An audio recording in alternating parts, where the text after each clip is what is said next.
আজ শেখ হাসিনার বিরুদ্ধে যে মৃত্যুদণ্ড দেওয়া হয়েছে ইন্টারন্যাশনাল ক্রাইমস ট্রাইব্যুনালের তরফ থেকে, এটা নিয়ে কেউ হতচকিত না।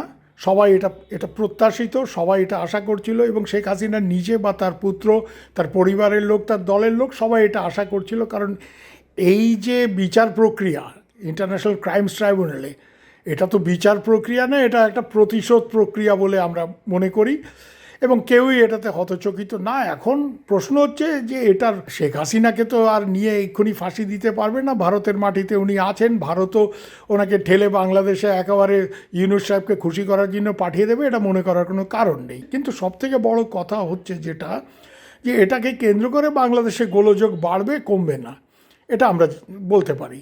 আর সবথেকে বড় কথা হচ্ছে যে এই প্রক্রিয়া যেভাবে হয়েছে, এটা নিয়ে নানা রকম প্রশ্ন উঠবে। তবে একটা ব্যাপার, এটাতে ইউনূস সাহেবের দুদিকেই লাভ। যদি এবার আওয়ামী লীগ মাঠে নেমে বিরাট গোলযোগ সৃষ্টি করে, ইউনূস সাহেব ইলেকশনটা করবেন না, যেটা উনি কোনো সময়ই করতে চাইছেন না।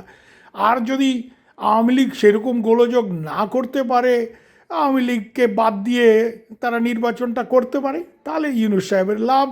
যারা ক্ষমতায় আসবে তাদের সাথে বোঝাপড়া করে উনি রাষ্ট্রপতি হয়ে যেতে পারেন।